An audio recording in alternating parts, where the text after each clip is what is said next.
Los creyentes de la mitología freudiana han propagado el cuento de que el psicoanálisis es actualmente como en sus inicios, subversivo, y también que Freud fue un adelantado a su época en cuanto a su actitud hacia las mujeres, porque permitió a éstas acceder al psicoanálisis en un periodo en que las profesiones como la medicina, el derecho o la política las excluían. Y aunque es cierto que muchas mujeres desempeñaron un papel importante en psicoanálisis, la realidad de esas relaciones es un poco más compleja, sobre todo porque durante toda su vida Freud fue egoísta, machista y un misógino clásico. El problema se agiganta porque esto no paró en una visión particular o en su visión particular de Freud, sino que fue a partir de esta que erigió una doctrina que hasta hoy naturaliza el patriarcado, que exalta el capitalismo y que hace pasar como inconsciente lo que es producto de las relaciones sociales.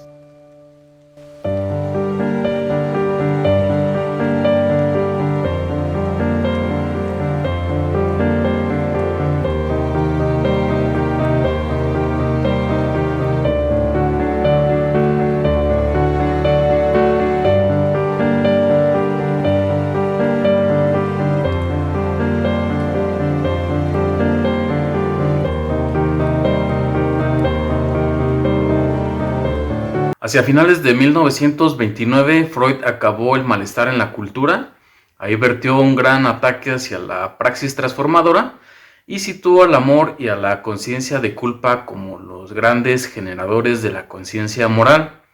Si se analiza este texto con detalle y sus circunloquios, se puede advertir que también explora el amor materno como origen potencial de la felicidad.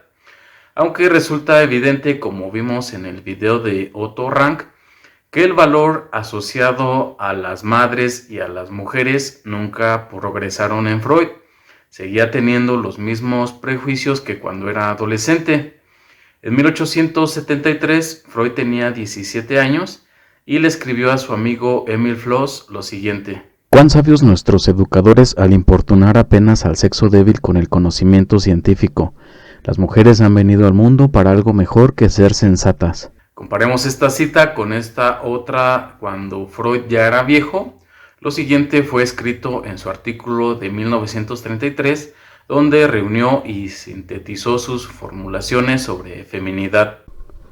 Se cree que las mujeres han brindado escasas contribuciones a los descubrimientos e inventos de la historia cultural, pero son tal vez las inventoras de una técnica, la del trenzado y tejido. Si así fuera, uno estaría tentado a colegir el motivo inconsciente de ese logro. La naturaleza misma habría proporcionado el arquetipo para esa imitación, haciendo crecer el vello pubiano. Como a Freud le gustaban las certezas teóricas, con los años su idea sobre las mujeres se convirtió en la raíz de su doctrina psicoanalítica.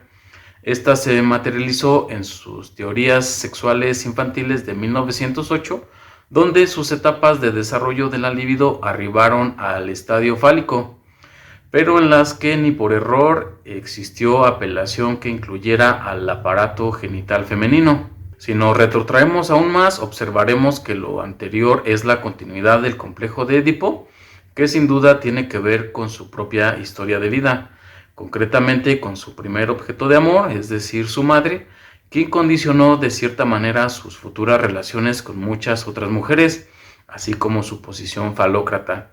Es imprescindible revisar, aunque sea muy sucintamente, el apego neurótico de Freud con su madre, así como la relación y correspondencia con su novia Marta, pues estas relaciones no dejan de contener el germen de sus ideas desarrolladas posteriormente. Freud era incuestionablemente el hijo preferido de Amalia. Entre muchas otras tantas cosas, prohibió que sus hijas tocaran el piano porque su Sige de Oro se quejaba de que el ruido lo molestaba para el estudio de sus lecciones. Cuando se mudaron a Leopoldstadt, Amalia no dudó en designar una habitación únicamente para su hijo predilecto. Quizá por estos gestos, Freud escribiría en un recuerdo de infancia que: Cuando uno ha sido el predilecto indiscutido de la madre, conservará toda la vida ese sentimiento de conquistador, esa confianza en el éxito que no pocas veces lo atraen de verdad. Enseguida, al hablar de Goethe, supuso que el poeta habría podido decir lo siguiente: Mi fuerza tiene sus raíces en la relación con mi madre. En una famosísima carta enviada a Fliess el 3 de octubre de 1897, Freud le cuenta que durante un viaje en tren fantaseó con ver a su madre desnuda. Este tenía 2 años y medio, pero le dice a su confidente que a partir de ahí se despertó su libido hacia su madre. En cuanto al padre de Freud, conviene recuperar 2 recuerdos muy famosos que este último incluye en la interpretación de los sueños. Uno es que en cierta ocasión despertó y orinó sin más en el cuarto de sus padres. Su papá lo reprimió y le dijo: este chico nunca llegará a nada. El otro recuerdo es la famosa historia del cristiano que empuja a su padre y le dice: judío, bájate de la acera. La relación de Freud al escuchar esta historia fue la de venganza y la idea de tener un padre humillado y que también humillaba. De lo anterior ya se puede ir observando que la pasión incestuosa por su madre, redoblada por la vergüenza y odio a su padre, lo llevó a generar una doctrina que posteriormente afirmó era general, de carácter universal. Estipuló que todos los niños aspiran a unirse sexualmente con la madre y asesinar al padre considerado como un rival, es decir, su propia conflictiva la repensó y la transformó en verdad universal. Pero esto es solo el principio. Continuamos. En su adolescencia y juventud, Freud se había sometido a una ética sexual y emocional un tanto extrema, incluso para su época.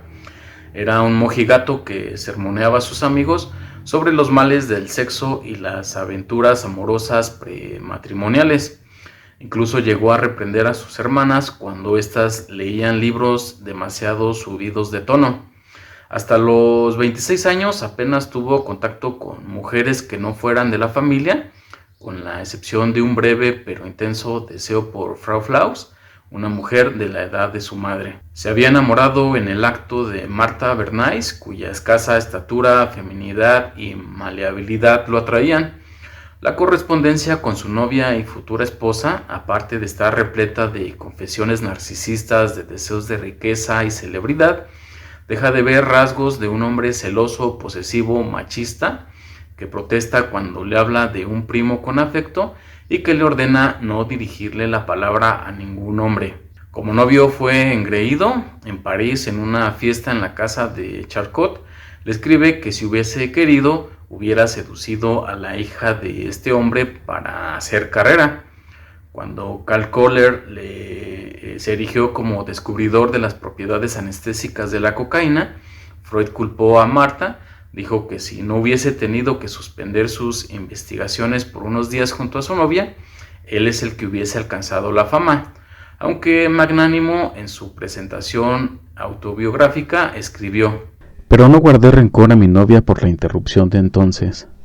Y aunque si se observa la correspondencia con su novia, se observa una desmedida pasión y deseo hacia Martha, esta desapareció cuando se casaron y comenzaron a vivir juntos. Durante los más de 50 años de matrimonio, Freud consideró que sus relaciones con Martha eran limitadas e insatisfactorias. Freud se alejó entonces de su esposa y mantuvo una relación perversa con Mina, la hermana menor de Martha. Sobra decir que a esta última la confinó al rol de madre de familia, abocada a los quehaceres de la casa. Todavía virgen al casarse, se podría decir que lo que aguijoneaba el interés de Freud era su falta de experiencia sexual, de ahí que convirtiera a la sexualidad en el eje de su teoría de la neurosis. Como hemos visto en la mayoría de los videos, los colegas que no estaban de acuerdo con sus teorías tuvieron muchas más experiencias sexuales que él. Jung, que contaba con un bagaje sexual cuando se casó, tuvo por lo menos 2 aventuras a partir de entonces.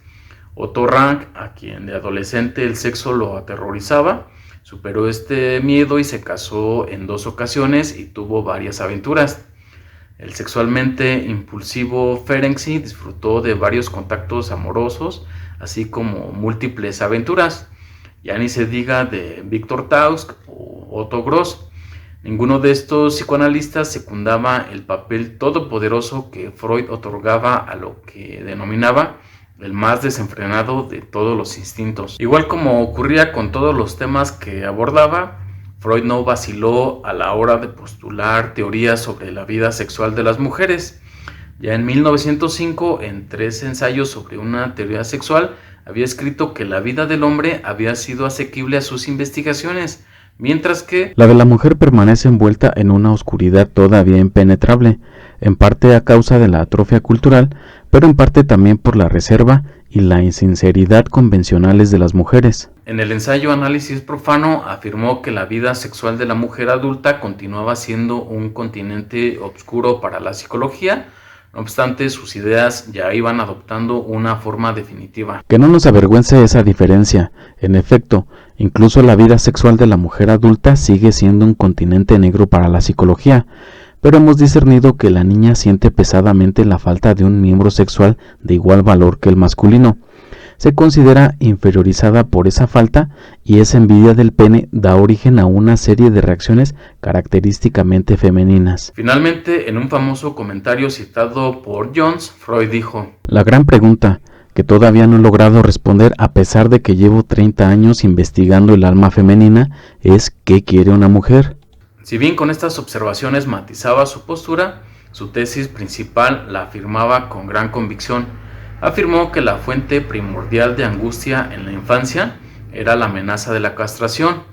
El niño al que en esta sociedad se le dice que le cortarán el pene si se lo autoestimula, no termina de creerse estas amenazas hasta que no ve los genitales de la hermana de la madre de la niñera. La niña, por su parte, se asustaba cuando descubría lo que no tenía, y esto daba origen a un complejo masculino y al sentimiento de inferioridad. Así lo escribe en algunas consecuencias psíquicas. En el acto se forma su juicio y su decisión. Ha visto eso, sabe que no lo tiene y quiere tenerlo. En este lugar se bifurca el llamado complejo de masculinidad de la mujer. Las consecuencias psíquicas de la envidia del pene, en la medida en que ella no se agota en la formación reactiva del complejo de masculinidad, son múltiples y de vasto alcance. Con la admisión de su herida narcisista, se establece en la mujer, como cicatriz por así decir, un sentimiento de inferioridad. Según Freud, la niña no sabe aceptar en principio su condición de castrada e insiste en ser como un hombre, y hasta una edad insospechadamente madura se aferra a la esperanza de obtener un pene. Esa esperanza se convierte en el objetivo de su vida. Al parecer, las niñas debían rebelarse contra su madre al caer en la cuenta de que también ellas eran seres inferiores, sin pene. Así lo expresó en su ensayo de 1916, Las excepciones. Como lo averiguamos por el trabajo psicoanalítico, las mujeres se consideran dañadas en la infancia, cercenadas de un pedazo y humilladas sin su culpa, y el incono de tantas hijas contra su madre tiene por raíz última el reproche de haberlas traído al mundo como mujeres y no como varones. Freud asumió que la gran lucha de la niña era su renuncia a ser niño y que habría de recorrer un complicado trayecto para llegar a feminizarse. Creía que la envidia fálica constituía la base de lo que él interpretaba como la mayor propensión a la envidia por parte de las mujeres. La mujer, si no quería volverse neurótica u homosexual, tenía que renunciar a la masturbación y al deseo de tener pene, tomar a su padre como objeto de amor y resolver su versión del complejo de Edipo, sustituyendo el deseo de ser hombre con el de tener un hijo. De esta manera, las mujeres eran hombres fracasados, la anatomía era destino y la envidia fálica era la raíz de todo. Según Freud, las mujeres se tornaban neuróticas o perversas si se negaban a renunciar al deseo poco realista de ser hombre. Además, estas se encontraban en un nivel ético inferior, pero eran más prácticas, sentimentales e impulsivas. Uno titubea en decirlo, pero no es posible defenderse de la idea de que el nivel de lo éticamente normal es otro en el caso de la mujer. El superyo nunca deviene tan implacable, tan impersonal, tan independiente de sus orígenes afectivos como lo exigimos en el caso del varón, rasgos de carácter que la crítica ha enrostrado desde siempre a la mujer. que muestra un sentimiento de justicia menos acendrado que en el varón y menor inclinación a someterse a las grandes necesidades de la vida, que con mayor frecuencia se deja guiar en sus decisiones por sentimientos tiernos u hostiles, estarían ampliamente fundados en la modificación de la formación superyo que inferimos en las líneas anteriores. Aquí lo que Freud presenta como una solución era lo que tenía que explicar, a saber cómo era que el pene era en sí algo que pudiera valorar como algo envidiable o como superior en relación con el clítoris. Como sabemos, Freud escribía sus teorías sobre la sexualidad femenina como si éstas estuvieran basadas en sus trabajos con los pacientes, pero en los ensayos no hay indicio de ello. La excepción era una referencia a Pegan un niño, que como vimos en el video de Anna Freud, era el análisis realizado a su propia hija. Los invito a ver el video. La creencia en la inferioridad ética, intelectual y física de las mujeres, más allá de que era una actitud imperante de la época, se remonta en Freud a su gusto por la antigüedad. En sus ensayos sobre teoría sexual hace referencia a la Grecia antigua, donde los hombres de máxima virilidad se sentían atraídos por los jóvenes efebos, tan próximos a la feminidad, decía Freud. Su credo también se puede rastrear en su propia experiencia familiar. Su madre, aunque de personalidad más fuerte que su padre, daba por sentadas esas prácticas y creencias. A sus dos hijos se les alentó a que estudiaran y trabajaran, pero no así a las hijas. Dolphy, la hermana de Freud, fungía de su criada. Freud supo desde siempre, desde la infancia, que ninguna de sus hermanas destacaría en los estudios como él, y perpetuó la tradición con Marta y sus propios hijos. Y aunque Freud conocía las reacciones hacia aquellas ideas decimonónicas dominantes, pues había puesto al corriente a su prometida sobre el ensayo que tradujo de John Stuart Mill en 1880, en el cual defendía la completa igualdad de los sexos. Freud no tardó en decir que las ideas de Mill eran estupideces sobre el tema, que las mujeres debían permanecer al servicio de los hombres. Esa actitud fue una constante en la vida de Freud. Esta actitud y su miedo a su propio deseo de afecto y amor se trasladó a la práctica clínica. Estableció una serie de normas técnicas que definían la actividad maternal como una gratificación perjudicial y una connivencia con los deseos sexuales infantiles. Según Freud, las mujeres eran incapaces de sentir nada valioso sobre su feminidad. En su interior se dejaban arrastrar por la envidia fálica, por los deseos de virilidad que no tenían. Sobre que las mujeres desempeñaron un papel importante en psicoanálisis fue verdad, pero hasta cierto modo. Su cuñada y amante fue una de sus primeras confidentes. Después aparecerían Ruth Mack, Dodge, Marie Bonaparte y por supuesto su hija Anna Freud y Lou Andrea Salomé. Si ustedes ya vieron el video de Anna o de Lou, seguramente advirtieron que el movimiento psicoanalítico era lo más importante para Freud. Solo se podía olvidar del recelo que les guardaba a las mujeres si éstas eran adeptas devotas. Al igual que con su hija Ana, todas las otras mujeres con quien mantuvo relaciones amistosas eran completamente leales a él y a la causa. Antes de que estuviera seguro de su devoción, eran sospechosas, como ocurrió con la misma Lou o con la esposa de Rank. Esti, la extravagante y hermosa esposa de su hijo Martín, o Ida, la esposa de Fliss, que no mostraron la veneración suficiente, las calificó mediante los más peyorativos calificativos. En cierto punto, Freud utilizaba a las mujeres para su causa. De hecho, es interesante mencionar que cuando murió la madre de Freud, este escribió a Ferenczi y a Jones que no sentía nada de dolor ni de pena y que sentía una mayor libertad. Vamos a ver lo que le escribe a Jones. Nada de luto, a diferencia de mi dolorido hermano, que es 10 años más joven que yo.